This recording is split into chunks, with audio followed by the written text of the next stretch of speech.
투데이 핫경제입니다. 4일 통계청이 발표한 8월 산업활동 동향에 따르면 지난 8월 전산업 생산지수는 반도체, 예술, 스포츠, 여가 등의 생산이 모두 늘어나면서 112.1로 전월 대비 2.2% 증가했습니다. 전산업 생산지수가 112를 넘긴 건 이번이 처음이자 2021년도 2월 2.3% 이후 30개월 만에 최대 증가폭을 기록한 것입니다. 고용노동부는 육아기 근로시간 단축을 신청할 수 있는 자녀 연령을 현행 8살 이하 또는 초등학교 2학년 이하에서 12살 이하 또는 초등학교 6학년 이하까지 확대하는 내용의 법률안을 이번 달 국회에 제출할 예정입니다. 또한 배우자 출산휴가의 분할 사용 횟수를 1회에서 3회로 늘리고 배우자 출산휴가 급여 지원 기간을 5일에서 휴가 전체 기간인 10일로 확대합니다. 4일 금융당국에 따르면 금융위원회는 금융감독원과 함께 부동산 PF 대출 애로사항을 발굴하고 자금 집행 현황 점검 회의를 가질 예정입니다. 부동산 프로젝트 파이낸싱 PF 사업장의 자금 경색이 심화되고 있는 가운데 정부가 돈줄이 막히거나 사업 진행이 중단된 사업장들에 대한 관리 강화에 나섭니다. 특히 브릿지론을 받은 뒤에 본 PF로 넘어가지 못하고 있거나 금융 분쟁으로 멈춰선 사업장에 대해서는 개별 관리와 함께 심층 분석에 나서기로 했습니다. 4일 한국석유공사 유가정보 사이트인 오피넷에 따르면 현재 전국의 경유 판매 가격은 전날보다 0.31원 오른 1,700.23원을 기록했습니다. 1,700원대 경유 가격이 진입한 것은 지난 1월 8일 이후 약 9개월 만입니다. 업계에서는 공급 차질 우려 속에 국제유가가 배럴당 100달러를 웃돌 수 있다는 전망도 나왔습니다. 지금까지 투데이 핫경제였습니다. 시청자 여러분 안녕하십니까? 경제인사이더들의 신박한 통찰과 함께하는 경제인사이트 신용환입니다. 추석 연휴 기간 잘 보내셨습니까? 추석 연휴가 끝나고 본격적인 4분기가 시작됐습니다. 다시 힘차게 각자의 생업에서 달려야 되는 시기가 왔는데요. 증권사들은 추석 이후 연말 주식시장을 실적 장세가 이어질 것으로 전망하고 있습니다. 글로벌 인플레이션 여파로 하락장을 이어갔던 지난해와 비교했을 때 올 상반기는 국내 주요 지수 모두 반등 조짐을 보였습니다. 다만 아쉽게도 3분기에는 박스권 장세를 유지하고 있었습니다. 오늘 경제인사이트에서는 올해를 마무리하는 4분기 국내 주식시장 전망과 함께 여러 가지 변수들이 산재하고 있는 현재 금융시장에서 내 자산을 지키는 투자 전략, 과연 어떤 게 좋을지 자세하게 분석해 보도록 하겠습니다. 본격적인 오늘의 핫 이슈 분석해 보기 전에 자세한 내용 먼저 영상으로 만나보겠습니다.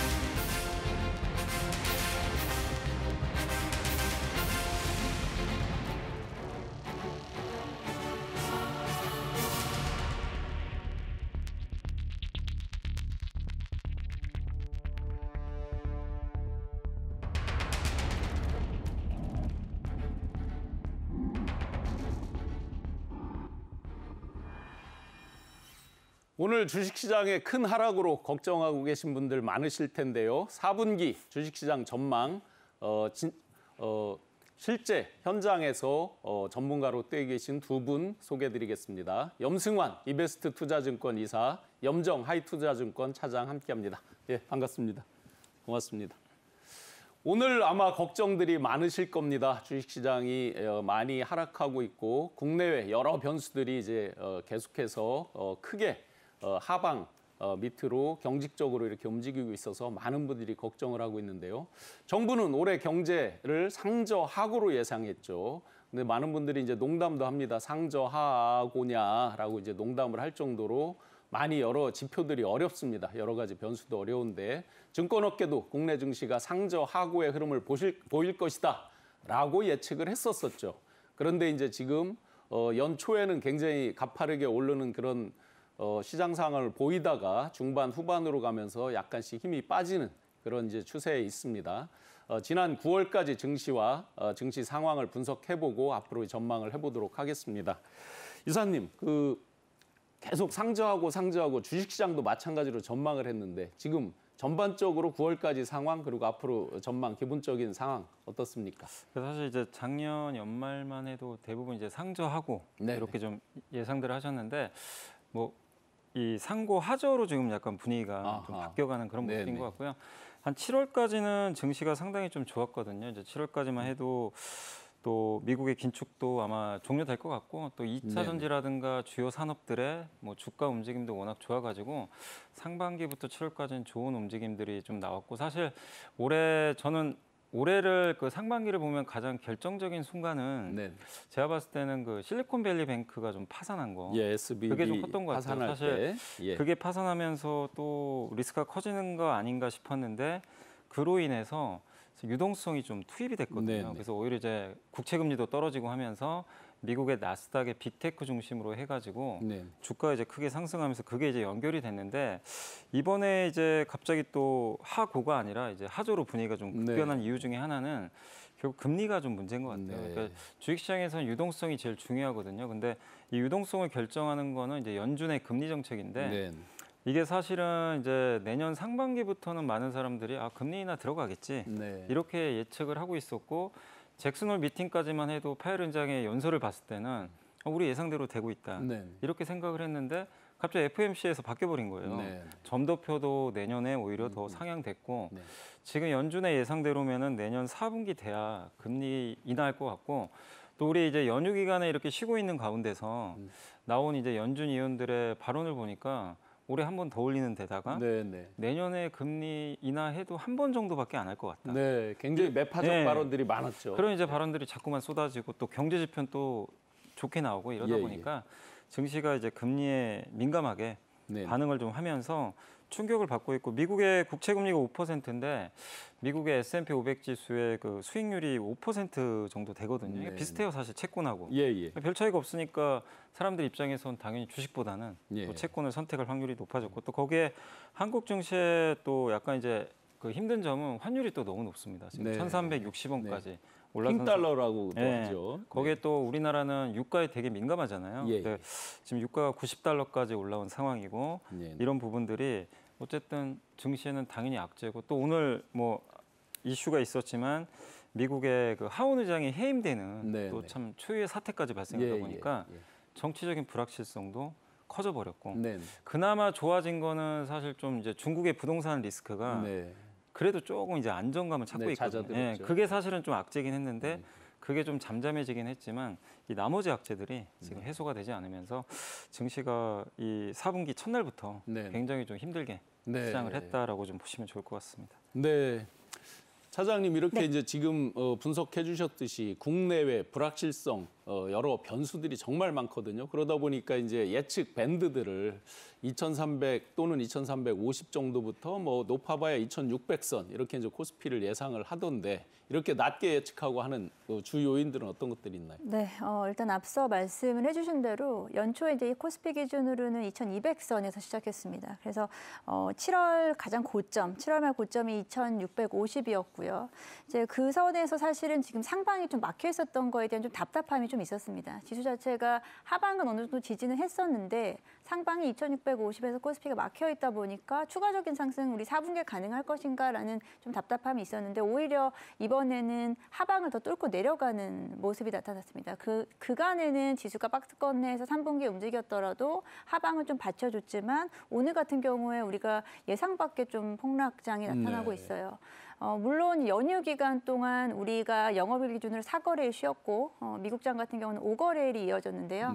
그 사이에 사실 등락으로 합쳐보면 거의 보합인데 그에 대한 부분보다는 오히려 오늘은 어제 아시아 증시에서의 그 폭락에 대한 부분이 더 세게 반영이 됐고 오늘 글로벌 증시 중에서 아시아권에서 우리 시장이 가장 좀 큰 폭으로 빠지고 있다라고 좀 말씀드릴 수 있는데 일단 오늘은 좀 과매도 국면에 좀 있다. 이를 통해서 일단은 하방이었던 2,450선이 또 뚫고 내려오면서 지금 2,400선까지 내려왔고요. 코스피 기준으로.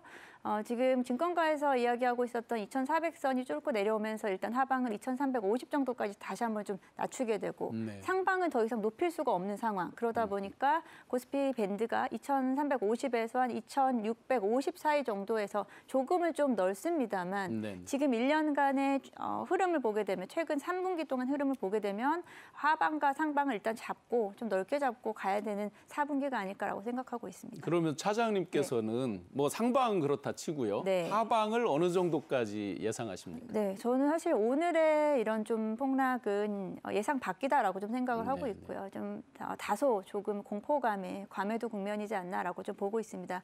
그럼에도 일단은 2,400선에 대한 부분이 위태롭기 때문에 2,350선까지는 일단 열고 봐야 될 것 같다라고 좀 생각을 하고 있습니다. 네.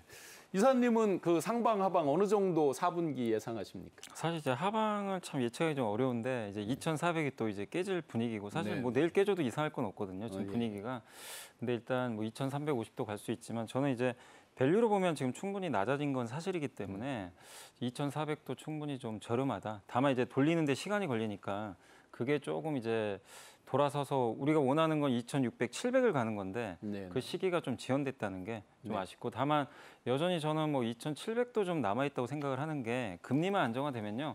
보통 우리나라가 수출 데이터가 플러스 전환하면 PBR 100까지는 보통 올라갔어요. 과거에도. 근데 지금 이번에 나온 9월 달 데이터를 보니까 10월에는 플러스 전환을 할 것 같더라고요. 지금 분위기가. 그래서 어느 시점에서 이제 금리만 좀 안정감을 찾는다면 뭐 하반기 좀 연말 앞두고는 다시 한번 위를 좀 도전하지 않을까 이렇게 보고 있는데 다만 지금은 어쨌든 2,400도 이하라면 충분히 좀 밸류에이션 상으로는 굉장히 낮은 위치다라고 좀 보고 있습니다.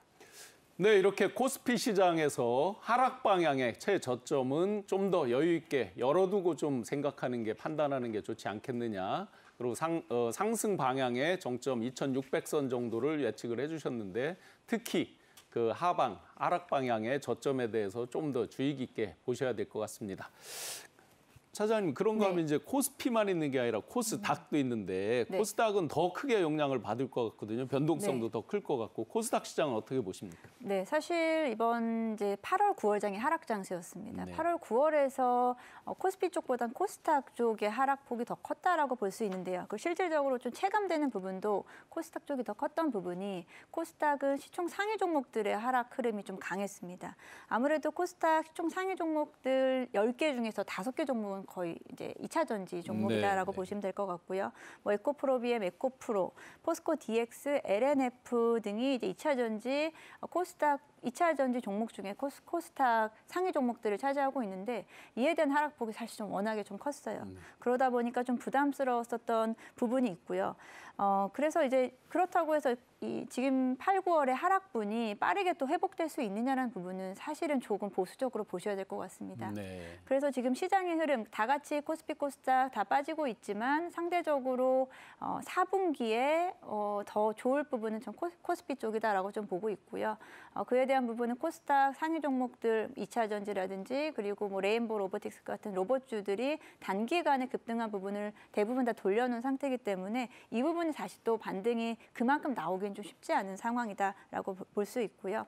상대적으로 이제 시장이 불안하다 보니까 중대형주 쪽으로 오히려 조금 더 안정적인 투자처를 찾을 수 있기 때문에 그렇게 된다라고 하면은 코스피 쪽에 대한 대형주 흐름이 조금 더 강하게 나타나지 않을까라고 보고 있습니다. 네, 그러니까 시장의 흔들림에 의해서 좀 더 안정 선호적인 그런 마음들 때문에 코스피나 이쪽에 좀 더 투자하다 보면 상대적으로 코스닥은 조금 더 안 좋을 수도 있겠다. 이렇게 보고 계신 거죠? 코스닥의 시총 상위 종목들을 좀 보셔야 되는데 사실 올해 한 해 가장 많이 올랐고 가장 많이 빠진 종목들이 다 포진되어 있어요. 네네. 그러다 보니까 변동성을 이미 다 느꼈기 때문에 거기서 다시 또 상방으로 올라간다는 것 자체는 지금으로서는 좀 힘이 좀 붙이지 않을까라고 좀 생각하고 있습니다. 반대로 코스피 시총 상위 종목들은 지금까지 그렇게 큰 변동, 네네. 아무래도 상대적으로는 변동성을 좀 덜 주고 있고 네. 시장이 아무래도 지금 위험 선호 심리보다는 위험 회피 심리다. 네네. 주식장에서 만약에 고른다라고 한다면 조금 더 위험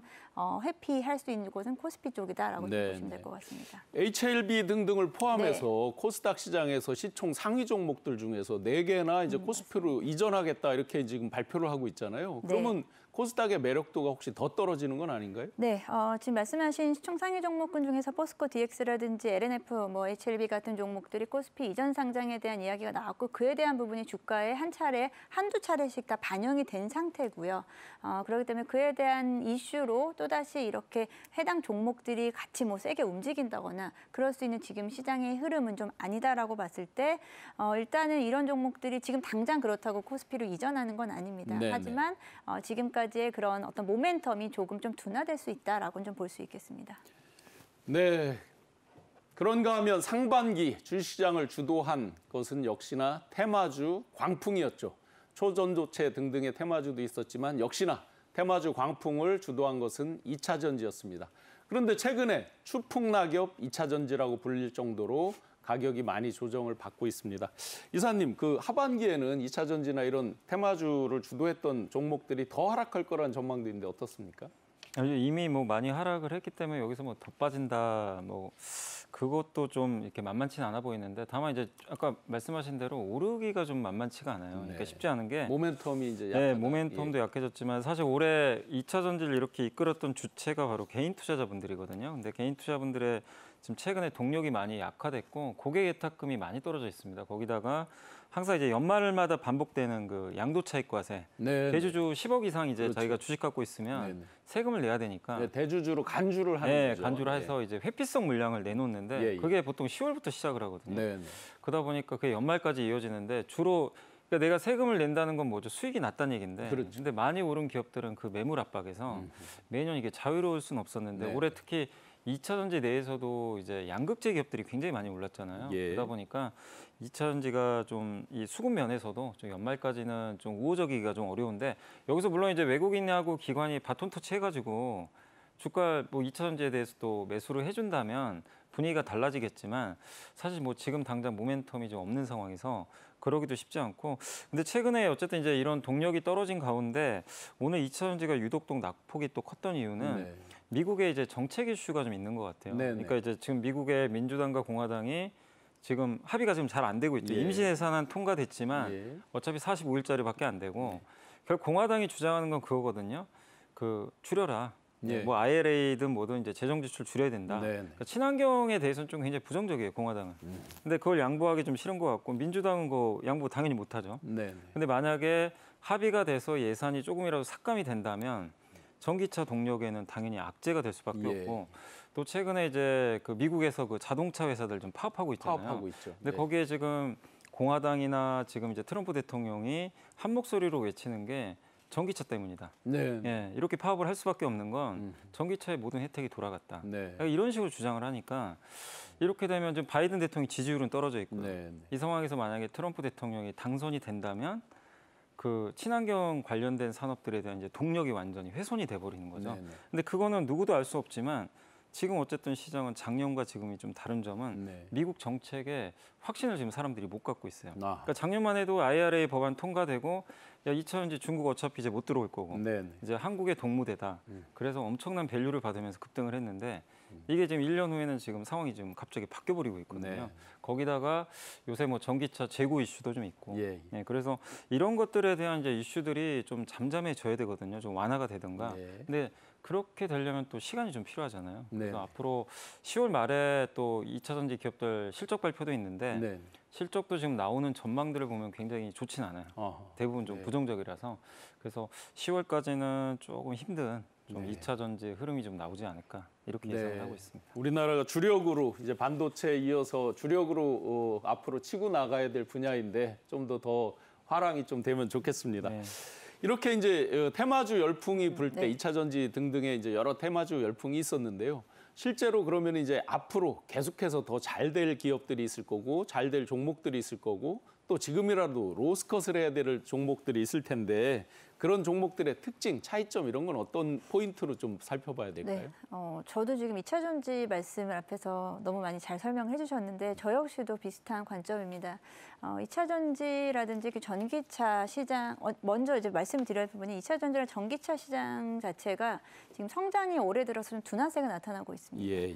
작년 같은 경우에는 이제 IRA에 대한 법안에 대한 기대감이라든지 그리고 전기차 침투율에 대한 부분에서 사실은 우리가 너무 좀 기대감이 좀 컸었던 부분이 있었고 그에 대한 부분에서 올해 같은 경우 일단은 3분기까지 전기차 판매량도 그리 뭐 그렇게까지 예상치보다 좋지 못했고 말씀하신 정치적인 이슈까지 더해져서 2차 전지 그리고 이제 배터리 그리고 전기차 섹터에 대해서는 일단은 지금으로서는 좀 보수적으로 보셔야 될 것 같다라는 생각이 들기 때문에 네. 지금 사실 2차 전지를 많이 보유하고 계시는 개인 투자자들 분들께서는 비중이 높으신 분들은 사실 상당히 고민스러울 수밖에 없습니다. 사실은 이 부분에 대해서 조금은 이제 비중을 축소하시다라고 말씀을 드리는데 지금 8, 9월간 사실 좀 하락해서 너무 크기 때문에 그러기도 좀 쉽지 않은 상황이고 일단 지금은 전체적인 시장의 흐름이 지금은 좀 대외적인 변수 좋지 못하니까 일단은 좀 관망을 하셔야겠지만 만약에 기술적 반등이라든지 시장이 조금 살아난다고 하면 2차 전지에 대한 부분은 일단은 저는 조금은 비중을 줄이시는 게 좋겠다. 네. 그 부분을 저는 오히려 완성차 업계 쪽으로 좀 가져가 보면 어떻겠나라고 좀 생각하고 있는데 앞서 말씀하신 대로 미국 자동차 업계들의 파업 이슈에서 가장 중요한 부분은 뭐 임금 인상에 대한 부분입니다. 근데 임금 인상과 더불어 고용 보장이거든요. 예. 이 고용 보장은 또다시 말하면 전기차로 전환이 됨에 따라서 고용에 대한 보장이 좀 더 좋아지지 않고 있다라는 주장입니다. 결국 같은 맥락에서 이야기를 할 수 있는데 결국은 미국뿐 아니고요. 그리고 유럽 시장도 마찬가지입니다. 전기차 전환 속도를 지금 늦추고 있습니다. 유럽에서 내연기관차 판매 금지 시기를 2030년에서 2035년으로 연장을 한 상태거든요. 그만큼 유럽이든 미국이든 전기차 시장의 확대가 조금 더뎌질 수 있다라고 볼 수 있고요. 여기서 이제 미국의 노조 그 파업을 통해서 금리 인상에 대한 부분 일정 부분은 좀 기정사실화됐다라고 봤을 때 상대적으로 우리 완성차 업계, 우리 국내 기업 또는 뭐 일본 기업 등이 단기적으로는 좀 수혜를 볼 수 있지 않을까라고 생각하고요. 오늘 사실은 급락장에서 좀 버티고 있는 섹터가 또 자동차 섹터입니다. 지난 9월도 그렇고요. 또 실적이 꽤 좋았잖아요, 그동안. 실적도 좋지만 앞서 말씀드린 대로 미국의 파업에 대한 부분에 대한 반사수혜를 좀 볼 수 있지 않을까라고 좀 대기하고 있는 물량들이 좀 있다라고 좀 생각하고 있고요. 그래서 일단은 자동차 섹터에 대한 비중을 살짝 늘리되 2차 전지 쪽은 비중을 좀 줄이자라고 좀 먼저 말씀을 드리고 싶고요. 그리고 그간 이제 3분기 동안 강했었던 부분이 말씀하신 대로 테마주였고요. 테마주, 단기적인 테마주는 여기서 거론하기는 사실 좀 크게 유의미해 보이진 않고요. 그간 어떤 또 주도했던 섹터로는 또 성장 섹터가 있습니다. 성장 섹터는 로봇 섹터라든지 뭐 AI 의료라든지 AI 관련된 성장 섹터가 있는데 이 부분에서는 또다시 한번 좀 시간이 걸릴 수 있다라고 생각하는 게 지금 가장 시장을 잡는 게 금리다라고 말씀을 하셨어요. 고금리가 더 유지된다라고 한다면 성장 섹터에 대한 모멘텀은 좀 줄어들 수밖에 없겠다. 한번 지금 휘몰아친 그 광풍, 테마주 광풍이 금방 다시 돌아오긴 좀 어렵다. 쉽지 그만큼의 전고점을 보셔야 되는데 전고점을 터치하기가 상당히 지금은 좀 부담스러운 상황이다라고 봤을 때는 일단은 기존의 이제 테마 성격의 종목들은 비중을 좀 줄이는 게 좋겠고요. 지금부터는 보셔야 될 것은 뭐 많이들 이야기를 하고 있지만 결국은 조금 더 안정적인 섹터, 안정적인 종목을 더 선호하게 될 것이고 그렇게 된다라고 하면 실적 섹터, 실적이 보여지는 섹터라든지 실적이 턴어라운드가 가능한 섹터들에 대한 부분을 보시는 게 좋겠다라고 말씀드리겠습니다. 2차 전지 주보다는 완성차 쪽이 낫겠고 기존의 테마주 광풍이 몰아쳤던 부분은 금방 다시 오기는 어려우니까 조금 더 인내를 갖고 봐야 되겠다.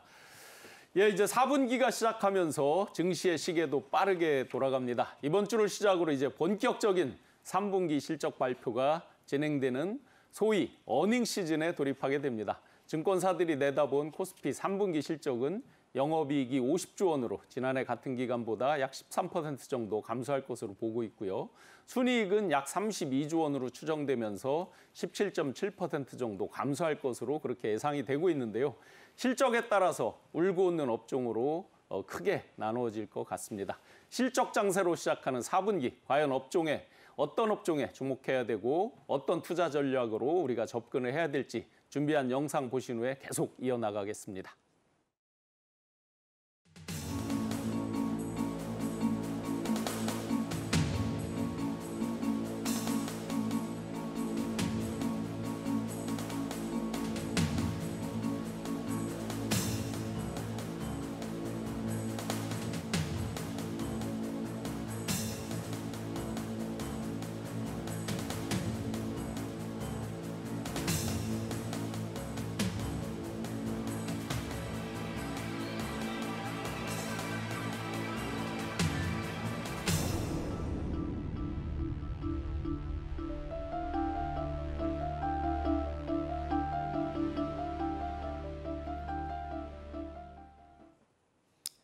네, 이제 곧 3분기 영업 실적에 대한 발표가 이어집니다. 소위 말해서 이제 어닝 시즌이 돌아오는데요. 전반적으로 영업이익이나 순이익에 대한 추정치가 그렇게 좋지는 않습니다. 이사님, 앞으로 그 3분기 이제 어닝 시즌 실적 발표가 계속 이어질 텐데 어떻게 보십니까? 긍정적인 부분, 부정적인 부분 여러 가지가 이제 교차할 텐데 어떻게 예상하십니까? 다음 주에 이제 삼성전자가 아마 실적 발표가 예정돼 있는 걸로 아는데 네. 이제 저번에 이제 연휴 기간에 마이크론 실적 발표가 있었는데 마이크론 실적은 이제 그 시장에 이제 어떻게 보면 좀 기대에는 약간 좀 못 미쳤던 것 같아요. 그래서 주가 좀 약간 변동성 보였지만 거기서 우리가 확인할 수 있었던 거는 지금은 안 좋지만 앞으로 좋아진다라는 이런 메시지를 계속 마이크론에서 좀 내보내더라고요. 그러니까 이런 걸 본다라면은 그 삼성전자도 그렇고 하이닉스도 그렇고 우리나라 반도체는 3분기는 지금 예상보다 안 좋게 나온다는 게 시장의 대체적인 예상입니다. 네네. 예상이지만 중요한 건 지금 3분기가 아니고 우리가 봐야 될 거는 4분기하고 내년을 보면서 투자를 해야 되는 거잖아요. 네네. 그렇게 본다라면 이번 실적 발표에서 여러분들이 초점 맞출 거 너무 숫자만 보지 마시고 네. 지금 앞으로의 방향성, 그러니까 지금 아무리 숫자가 잘 나와도 지금이 가장 좋은 실적이면 사실 주식을 팔아야 되는 거거든요. 어떻게 네. 보면. 더 이상 좋을 게 없는 거잖아요. 예. 근데 지금 안 좋더라도 이게 최악이고 오히려 돌아선다면 주식을 또 사야 되는 거죠. 네. 그러니까 그런 관점에서 한번 보시면 좋을 것 같고 그래서 삼성전자 실적이 아마 예상보다는 좀 안 좋을 거는 같아요. 근데 그 숫자에 너무 함몰될 필요는 저는 없다. 이렇게 좀 말씀을 좀 드리고 싶고 그리고 또 지금 수출 데이터들 보시면은 이번에 9월달 데이터 보니까 반도체 수출액이 좀 그래도 올해 들어서는 가장 좋게 일단 나오는 데이터가 나왔는데 수출이 이제 방향성을 잡고 조금씩 이렇게 개선되는 그런 모습인데요. 가장 중요한 게 어쨌든 반도체거든요. 네네. 이 반도체 수출이 돌아선다는 건 우리나라 제조업 전반적으로 개선이 된다는 얘기고 또 최근에 미국의 ISM 제조업 지수라든가 중국의 제조업 PMI 지표들도 다 돌아서고 있습니다. 네네. 그러니까 이런 부분들은 한국의 수출 기업들의 향후의 4분기 내년을 그리는 그림에선 좀 긍정적이지 않을까. 그래서 3분기 지금 뭐 반도체라든가 IT 부품 이런 기업들은 아마 실적이 그렇게 좋지는 않겠지만 오히려 안 좋다고 해도 방향성이 좋게 나온다면은 그걸 뭐 오히려 두려워하지 마셔라. 네네. 이렇게 말씀드리고 싶고 그리고 실적이 좀 좋게 나올 만한 업종으로는 저도 좀 찾아보니까 일단은 정유 업종이 좀 좋을 것 같고 왜냐면 국제유가 좀 많이 올랐기 때문에 그리고 요새 주가는 좀 부진하지만 엔터 업종도 실적은 괜찮을 것 같고요. 또 완성차도 피크아웃 얘기가 계속 있는데도 여전히 실적은 잘 나올 것 같고 또 요즘에 환율까지 올라가서 완성차도 좋은 실적이 나올 것 같고요. 그리고 조선업종도 사실 작년까지 계속 적자를 봤지만 최근에 이제 수주 잔고도 늘어나고 또 계속해서 이 성과가 좀 올라가면서 실적이 3분기부터는 본격적으로 개선될 걸로 좀 보고 있기 때문에 조선업종도 실적 자체는 괜찮을 것 같습니다. 그리고 건자재 쪽도 좀 실적이 좋을 거란 좀 얘기들이 나오는 게 최근에 이제 부동산 매매가 조금 증가하고 있거든요. 그러다 보니까 건자재 업종들도 좋을 것 같은데 다만 이제 여기서 여러분들 유의하실 거는 실적이 좋다고 해서 무조건 좋게 보실 게 아니라 여기서 실적이 좋지만 4분기하고 내년에 계속해서 오히려 더 좋아질 그런 섹터가 뭔가 그런 걸 좀 찾아보시면 좋겠고 그래서 그 가운데서는 저는 개인적으로 좀 조선업종이 좀 내년까지 봤을 때는 계속 이렇게 턴어라운드하는 국면에 있어서 예, 예. 좀 괜찮지 않을까 이렇게 생각은 하고 있습니다. 네, 조선, 정유, 엔터, 완성차, 건자재 이렇게 쭉 짚어주셨습니다. 이제 실적 시즌이 시작하면서 그래도 대장주라 그러면 역시나 삼성전자일 거고 반도체가 이제 저점을 찍지 않았느냐 이런 이제 분석들이 있는데 4분기 어떻게 전망하십니까? 네, 일단 말씀하신 대로 삼성전자 그리고 반도체 업황에 대해서 앞서 말씀을 해주셨고요. 삼성전자의 이제 3분기 실적 2분기 대비해서는 월등히 좀 좋아졌습니다. 2분기 삼성전자 영업이익은 7천억 원을 못 미쳤었는데 올해 이제 3분기 삼성전자 영업이익은 일단은 증권사들의 추정치의 합계를 평균을 봤을 때는 한 1조 9천억 원 정도 안팎을 예상을 하고 있습니다. 네, 하지만 이제 증권사별로 보게 되면 어떤 증권사들은 1조 3천억 원에서 그리고 가장 높게 부르는 데들은 4조 정도까지 네, 하고 있거든요. 그 등락폭이 사실 좀 큽니다. 예. 그러다 보니까 그만큼 좀 추정치를 내기가 좀 어려운 상황이다라고 네, 좀 네. 보고 있는데요. 일단 앞서 말씀하신 대로 방향성입니다. 2분기에 일단 저점을 통과했다라고 좀 실적 면에서 통과했다라고 보고 3분기에 턴어라운드가 가능하고 그에 대한 부분에서는 내년까지 바라보는 방향성 면에서는 삼성전자의 앞으로 주가에 긍정적인 방향을 좀 가져갈 수 있는데 네. 여기서 제가 조금은 또 신경 쓰이는 부분은 삼성전자의 실적이 좋아지고 업황 개선되는 것 좋긴 하지만 최근에 우리 시장에서 가장 좀 문제가 됐던 게 외국인들이 네. 계속해서 이탈하고 있다는 네, 부분이거든요. 뭐 그렇게 킹달러 영향도 있겠죠. 그 부분. 그런 부분 그렇죠. 네. 사실 오늘 같은 경우에 장중에 원달러 환율이 1,362원을 터치를 하면서 네. 우리가 심리적인 저항선이었던 1,350원 선 네. 그리고 보통 1,300 기존에 우리가 9월까지 하더라도 1,350원 선까지 하면 정부의 개입이 환율 개입이 있었습니다. 예. 근데 그 개입선을 일단 뚫고 올라갔다라는 점에서 환율은 1,300원, 1,400원까지 일단은 좀 열어두고 봐야 된다라는 또 이야기가 벌써 나오고 있는 상황에서 만약에 계속해서 원달러가 강세가 나타난다라고 네. 한다라고 하면 여기서 외국인 수급이 그만큼 받쳐주지 못한다라고 하면 삼성전자의 반등세는 조금은 더뎌질 수 있다. 네. 업황과는 조금은 별개로 그런 부분도 같이 좀 염두에 두고 보셔야 된다라고 말씀드리겠습니다. 네네. 조금 더 구체적으로 이사님 반도체 4분기 이후의 전망은 어떻게 보십니까? 저는 이제 개인적으로 이게 반도체가 가장 편해 보여요. 네. 사실 제가 봤을 때 왜냐하면 이제 바닥에서 이렇게 터닝하고 있어서 앞서 네. 말씀하신 대로 이제 2분기 저점을 찍고 돌아섰기 때문에 네. 수출 데이터도 잘 나오고 있고 또 거기다가 이 반도체는 다른 업종과 좀 다른 한 가지 점이 3사가 과점 형태다 보니까 공급 조절을 해서 업황을 바꿔버릴 수가 있거든요. 네. 그러니까 다른 업종들 특히 석유화만 해도 중국의 경쟁자들이 너무 많기 때문에 이게 업황이 안 좋을 때 감산할 수가 없어요. 네. 효과도 없고. 네네. 근데 이 메모리 반도체는 전 세계에 3개밖에 없잖아요. 네네. 근데 이 3개 회사가 공교롭게 작년부터 감산에 들어갔기 때문에 네네. 사실 수요는 여전히 안 좋아요. 네. 지금도 뭐 스마트폰 많이들 안 사시고 네네. 또 아이폰은 최근에 뭐 발효 이슈까지 좀 생겨가지고 좀 그게 우려가 좀 되긴 하지만 근데 어쨌든 이런 과점을 이용해서 안 되면 계속 더 줄이겠다는 얘기예요. 네. 네, 공급 더 줄여서 재고를 줄이겠다. 그리고 수요는 언젠간 돌아오거든요. 그래서 이제 아마 내년에는 본격적인 수요 개선도 예상을 하고 있고 또 예전과 좀 한 가지 반도체가 좀 달라진 게 사이클을 많이 타긴 하는데 이번에 AI 수요가 좀 많이 네네. 좀 늘어났잖아요. 엔비디아 때문에. 근데 거기에 들어간 이제 고대역폭 메모리인 그 HM 반도체가 굉장히 이제 이 판가를 올리는 역할들을 좀 예. 해주고 있는데 이거에다가 DDR4에서 DDR5로 또 반도체가 또 이게 이 세대가 바뀌어 버렸거든요. 네. 그럼 이것도 역시 비싼 가격에 팔 수가 있어요. 그러니까 이걸로 보릿고개를 버티는 거예요. 네. 지금 안 좋은데 이거를 내년 상반기까지 버티고 내년 상반기 이후에 수요 돌아오면 네. 기존 제품으로 또 돈을 벌고 네. 이런 이제 선순환 구조를 이 계속해서 발휘할 수가 있고 또 안 되면 공급을 줄이면 되거든요. 네네. 그러니까 그런 이제 과정이 있기 때문에 반도체는 결국은 저는 좀 시간 문제 아닌가 네네. 이렇게 좀 보고 있는데 다만 이제 한 가지 저도 좀 걱정은 뭐냐면은 반도체 주가에서 그래도 중요한 것 중에 하나가 유동성이거든요. 네. 글로벌 유동성인데 이 글로벌 유동성이 증가를 해야 되는데 오히려 지금 악화될 조짐을 보이고 있죠. 금리가 네네. 자꾸 올라가니까 네. 그래서 대세 상승, 그러니까 추세적인 상승이 삼성전자도 나오기 위해선 미국이 금리 인하를 하든가 네. 아니면 그 시그널을 보여주는 뭔가 사건이 터져야 되는데 네. 그러니까 미국 금리가 안정화돼야 되거든요. 이게 지금 안 보여요. 네. 안 보이기 때문에 주가의 추세적 상승에는 좀 시간이 네. 많이 필요하지 않나 네. 이렇게 생각은 하고 있습니다.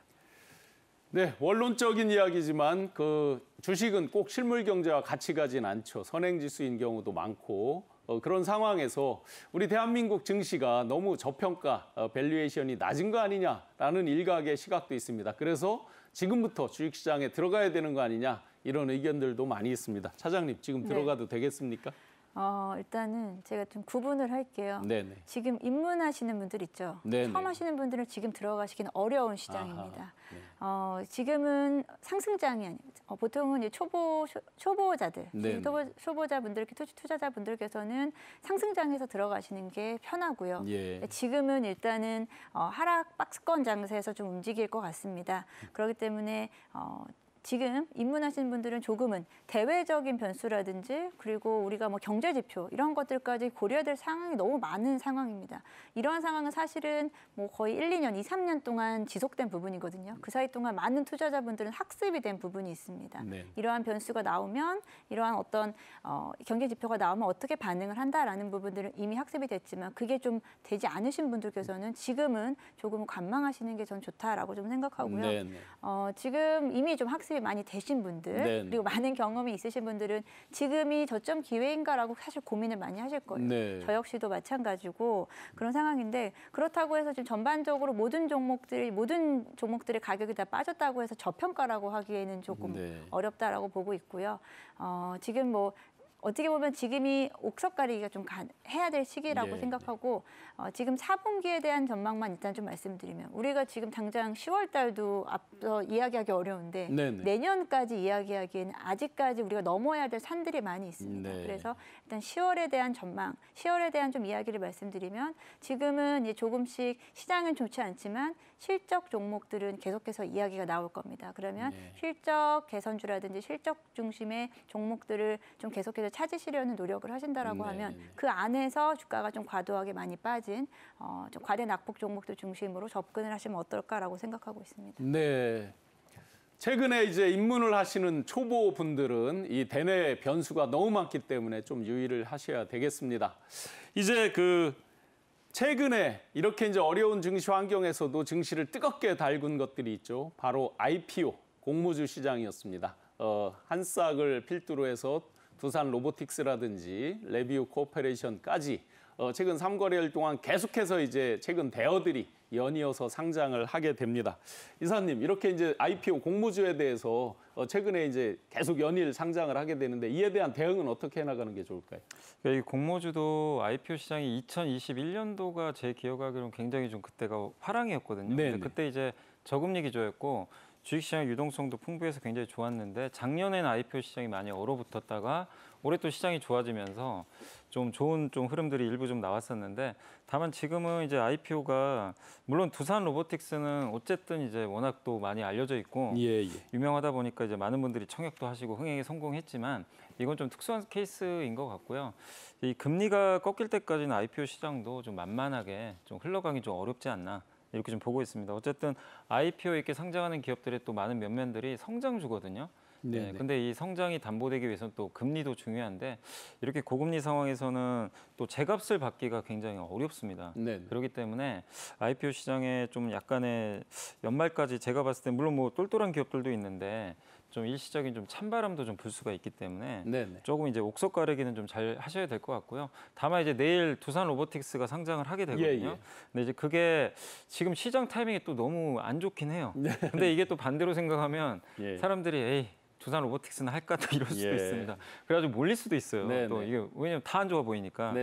근데 이제 내일 또 어떤 결과 나올지 모르겠지만 어쨌든 지금 이제 밸류상으로 보면 비싸냐 싸냐를 좀 논외로 하더라도 경쟁사인 그 레인보우 로보틱스를 많이 이제 거론하는데 거기가 시총이 오늘 3조가 살짝 안 되는 것 같은데 거의 3조 가까이 되는데 두산 로보틱스가 지금 1조 6천억에 상장을 해요. 공모가 기준으로. 그럼 상대적으로 저평가돼 있으니까 아마 주가 흐름은 좀 괜찮을 것 같긴 한데 과연 내일 이제 시초가 이후에 이게 시장을 좀 무시하고 또 계속해서 오르는 흐름이 나와줄지 아니면 시장이 이제 같이 휩쓸려 가지고 좀 빠질지 이게 좀 중요한 게 그렇게 돼서 만약에 IPO 관련된 기업들이 두산 로보틱스가 만약에 첫날 좀 안 좋은 주가 흐름이 나온다면 연말까지 굉장히 좀 차가워질 수가 있거든요. 그래서 내일 두산 로보틱스 주가 흐름이 좀 일단 IPO 시장 이 4분기를 바라보는 좀 바로미터가 좀 되지 않을까 예상을 하고 있습니다.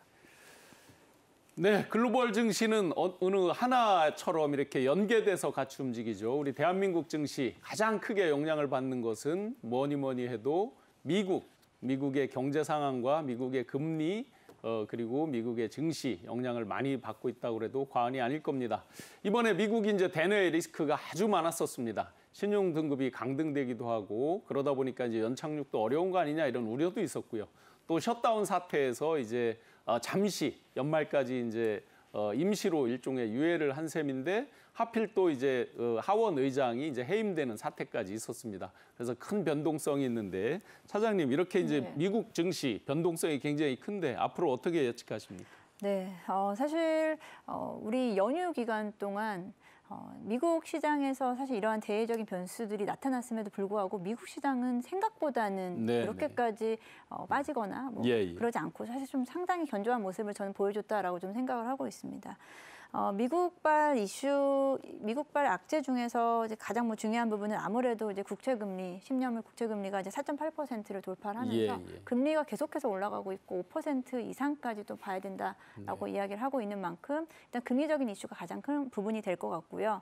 그리고 지금까지 나온 이제 악재들보다도 앞으로 또 우리가 넘어야 될 부분들이 또 몇 가지가 있습니다. 네. 당장은 이제 10월 달에는 9월에 이제 물가지수, CPI 지수가 네, 발표가 될 그렇죠. 것이고요. 네. 그리고 그 기간이 또 지나고 나면은 또 11월 FOMC를 계속해서 시장에서 이야기를 할 겁니다. 지금 11월 FOMC에서 금리를 0.25% 올릴 수 있다라고 확률적으로 보는 그 기준이 조금 더 높아진 상황이거든요. 네. 그래서 지금 11월 금리 인상에 대한 이야기도 같이 많이 거론된다라고 하면은 여전히 시장은 조금은 상승 동력보다는 박스권 내에서 움직임이 나타나지 않을까라고 보고 있고 네네. 미국 증시도 비슷한 양상을 좀 보여주지 않을까라고 생각하고 있습니다. 네, 이사님 이제 곧 미국의 인플레이션 지표라든지 각종 고용 지표 이런 것들 증시에 직접적으로 영향을 미치는 지표들이 계속 발표될 예정인데요. 어떤 지표들을 주목해서 봐야 되고 과연 우리가 예상하는 역량들은 어떤 게 있을까요? 가장 중요한 거는 이제 그 시장의 관심이요. 사실 이제 물가보다는 이제 경제 지표로 많이 넘어간 것 같아요. 네. FOMC 이제 결과를 보면 경제 상행 전망치를 이제 올려버렸죠. 그러면서 이제 점도표도 좀 상향이 됐기 때문에 결국엔 뭐냐면 변수가 좀 바뀌었거든요. 그러면 네. 경기가 좀 아이러니하지만 안 좋아야 돼요. 안 좋아야 주식시장이 좀 웃을 수 있는 네. 그러니까 나쁜 뉴스가 좋은 뉴스가 되는 예. 이런 상황으로 좀 갈 수밖에 없고요. 사실 오늘 새벽에 끝난 미국 증시도 이제 졸트라 그래가지고 이제 구인구직 지수에서 고용자 수가 예상보다 크게 늘어나니까 금리가 또 달려버린 거죠. 새벽에. 그러다 보니까 이제 나스닥이 급락을 했고, 그러니까 사실 그게 또 안 좋게 나왔으면 오늘 미국 증시가 좋았겠죠. 그래서 가장 중요한 게 이제 그 내일 이제 10월 5일 목요일 같은 경우는 주간 실업수당 청구 건수가 이제 발표가 되고 금요일이 제일 중요하죠. 금요일 날 고용 지표. 9월 이제 고용 데이터가 나올 텐데 각종 데이터가 지금 화면에 나가고 있습니다. 저게 제일 중요한데 실업률이 이제 전망이 한 3.7 정도 되는데 아무튼 이제 고용자 수라든가 이런 것들이 안 좋게 나와야 됩니다. 일단 증시를 위해서라면 좀 안 좋게 나와야 되고 저기서 안 좋은 뉴스 만약에 안 좋은 지표가 나오면 아마 국채 금리가 좀 꺾일 가능성이 있거든요. 그렇게 되면 이제 증시가 조금 이제 약간 좀 숨통이 튈 텐데 이 고용이 또 너무 또 좋게 나와버리면 계속된 이제 고금리에 시장은 이제 오르기가 좀 버거워지는 거죠. 그래서 이번 주에 역시 가장 주목해 봐야 될 건 그런 이제 고용 지표들 하고 또 거기에 맞물려서 이제 연준 위원들의 발언이 계속 이어지거든요. 그러니까 이런 지표들을 가지고 연준 위원들이 어떤 발언을 해줄지 그 부분까지 좀 체크를 해 나가시는 게 좀 좋을 것 같습니다. 네, 지금 이제 염 이사님도 분석을 해주셨지만 그 연준 위원들의 그 발언들 우리가 계속해서 FOMC의 결정에 대해서 늘 촉을 세우고 같이 분석을 해봤는데요. 역시나 이제 연준이 지금은 예방적 차원이 아니라 대응적 차원이라고 할 정도로 계속해서 강성 매파 발언이 이어지면서 긴축 기조를 지속하려는 움직임들이 있습니다. 차장님, 그러다 보면 긴축 기조를 이어가다 보면 소비가 위축될 수 있고 또 그게 기업의 실적에 악영향을 미쳐서 마이너스 성장까지도 할 수 있겠다. 이런 여러 가지 우려들도 있는데 미국의 이런 금리 정책 이런 것들이 이제 앞으로 어떤 영향을 미칠까요? 네, 일단 말씀하신 소비가 가장 좀 문제인데 미국의 GDP의 70% 이상을 우리 소비가 담당을 하고 있잖아요. 네네. 근데 여기서 계속해서 고금리 정책이 이어진다라고 하면은 아무래도 이제 부채라든지 그리고 가계 부채라든지 이런 금리에 대한 부담으로 인해서 소비가 줄 수밖에 없고 그런 부분에서 일단은 미국 시장 미국 경제가 일단 4분기를 기점으로 다시 마이너스 성장을 할 수 있다라는 좀 전망이 나왔습니다. 예상보다 올 한 해 1분기에서 3분기까지는 경기 둔화보다는 경기가 오히려 좀 좋아지고 있다라고 할 정도로 시장이 나쁘진 않았어요, 소비 시장이. 그런데 3분기를 기점으로 미국의 경제 성장률이 3.5%에서 이제 4분기 돼서는 확 꺾이는 거죠. 네. 0.6%를 꺾이면서 내년 한 2분기 정도까지는 경기가 좋지 않을 거다라는 전망이 좀 나오고 있고요. 이에 따라서 그나마 좀 괜찮았었던 미국의 소비가 좀 둔화될 수 있을 거다라고 좀 보고 있기 때문에 그렇게 되면은 글로벌 경기라든지 글로벌 소비 자체가 둔화될 수밖에 없는 이런 조금은 주식시장에서는 좀 좋지 않은 영향을 좀 미칠 수 있다라고 보고 있습니다. 네. 막판 뒤집기를 꿈꾸는 분들이 많이 계실 겁니다. 10월을 잘 넘기면 연말에서는 괜찮아지지 않을까라는 그런 전망들도 일부 있습니다. 이사님, 막판 뒤집기, 10월을 잘 넘기면 앞으로 괜찮을 거다 이런 예상도 있긴 한데요. 어떤 부분을 주목해서 봐야 될까요, 앞으로? 그러니까 10월 이제 실적 시즌이 좀 겹치거든요. 10월 달에 이제 본격적으로 3분기 실적 발표하고 또 이제 4분기 전망하고 내년 전망들이 나올 시기라서 굉장히 좀 중요한데 이 구간에서 지금 시장의 관심은 아직까지는 실적보다는 어디에 쏠려 있는 매크로 이슈에 다 이제 몰입이 돼 있는 거죠. 그래서 미국의 금리라든가 유가라든가 또 아니면 환율 이게 시장에 영향을 덜 주는 구간이 좀 나와야 되거든요. 근데 그 구간이 언제 나올지가 좀 관건인 것 같고 그렇게 돼서 그게 어느 정도 이제 그 금리가 좀 안정화되면서 시장의 관심 자체가 실적적으로 좀 넘어간다라면은 실적 관련된 이제 기업들의 주가가 좀 움직일 가능성이 있어요. 네. 그럼 좀 시장은 좀 편안해지거든요. 네. 그래서 그게 적어도 10월 중순은 좀 넘어가야 되지 않을까. 일단 이렇게 보고 있습니다. 그래서 시장의 관심사가 이런 금리보다는 실적으로 넘어가는 그런 시기가 언제 오는지 그 부분을 여러분들이 좀 면밀하게 좀 체크를 해보시면 좋겠고 그리고 예전 같으면 이렇게 고금리면 미국도 그렇고 뭐 버티질 못해요. 기업들이 다 못 버티는데 네. 그래도 아까 말씀해주신 대로 이게 미국 기업들이 연휴 기간에 그 고금리에도 잘 안 빠집니다. 네. 생각보다는 견조했던 이유가 미국 빅테크 기업들은 돈이 굉장히 많거든요. 네. 그러니까 오히려 고금리 상황에서 이자 수입이 더 많아지는 거죠. 네. 그러다 보니까 과거처럼 막 이렇게 금리가 높다고 해서 뭐 증시가 부러진다, 막 이게 무너진다 네. 이렇게 보시기보다는 좀 그 시장 자체가 위가 좀 열리지 못하는 그런 좀 답답한 상황이 좀 더 이어질 수 있다. 이렇게 보시면 좋을 것 같고 네. 지금 하셔야 될 거는 어쨌든 이제 올해 4분기하고 내년에 좋아질 섹터 네. 또 이 금리가 이렇게 높은데도 그래도 이걸 뚫고 성장할 섹터가 뭐냐 네. 여기에 대해서 여러분들이 계속해서 좀 고민을 하셔가지고 네. 계속해서 좋은 기업들을 좀 발굴하는 그런 시간으로 좀 삼으시는 게 가장 낫지 않나 이렇게 말씀드리겠습니다. 네, 차장님 이렇게 변수가 많을 때는 경기 흐름과 관계가 깊은 그런 종목들을 눈여겨보라고 하는데요. 앞으로 눈여겨볼 종목 섹터라든지 네. 4분기 전략, 그런 업종에 대해서 어떻게 봐야 될지 마무리 말씀 한번 부탁드리겠습니다. 일단은 4분기 같은 경우에는 성장 섹터 같은 경우에는 조금은 좀 부진할 수밖에 없는 시장 상황이다라고 말씀드릴 수밖에 없겠고 가장 기본은 실적이 기반돼야 됩니다. 실적이 잘 나오고 있지 않은 종목들의 무리한 투자는 지금은 좀 금물인 시기이고요. 실적이 지속적으로 잘 나오면서 둘 중에 하나입니다. 실적이 강하게 턴어라운드 될 수 있는 업종이거나 아니면 실적이 지속적으로 잘 나오고 있는 종목들을 찾으시면 될 것 같은데 저도 일단 대장주인 반도체라든지 2차 전지는 앞서 좀 말씀을 드렸으니까 그 하부 섹터들에 대해서 좀 이야기를 해보면은 일단은 계속해서 분기별 매출 성장이 나타나고 있는 섹터가 리오프닝 쪽에서는 엔터 섹터다라고 좀 말씀드릴 수 있겠고 상대적으로 지금 주가가 한 두어 달 가까이 조금은 좀 하방 박스권에서 네네. 조금 계속해서 지지부진하게 움직이고 있지만 그렇다고 해서 밑을 뚫고 내려가지도 않고 있습니다. 한마디로 지금은 지금 보합권에서 좀 어느 정도 선에서는 움직이고 있지만 충분히 실적 장세와 함께 다시 한번 좀 반등할 수 있을 거다라고 좀 생각하고 있고요.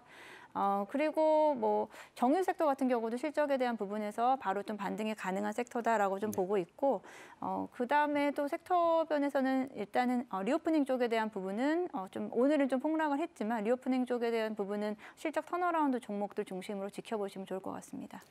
네, 이렇게 변수가 많은 증시지만 차분하게 잘 분석해서 막판 뒤집기 성공 투자가 되기를 한번 기원해 봅니다. 이렇게 필드에서 직접 뛰면서 함께 분석해 주신 두 분, 4분기 증시 전망에 대해서 오늘 잘 분석 들어보셨으리라고 생각됩니다. 전문가 두 분 감사드립니다. 네, 감사합니다. 고맙습니다. 경제인사이트 오늘 준비한 내용 여기까지입니다.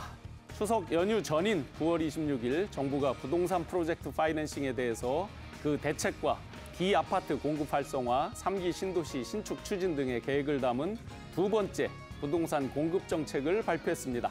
다음 이 시간 경제인사이트에서는 이번 부동산 공급 정책의 주요 내용, 그리고 보완해야 될 점, 부동산 시장에 미치는 영향 등에 대해서 자세하게 분석해 보겠습니다.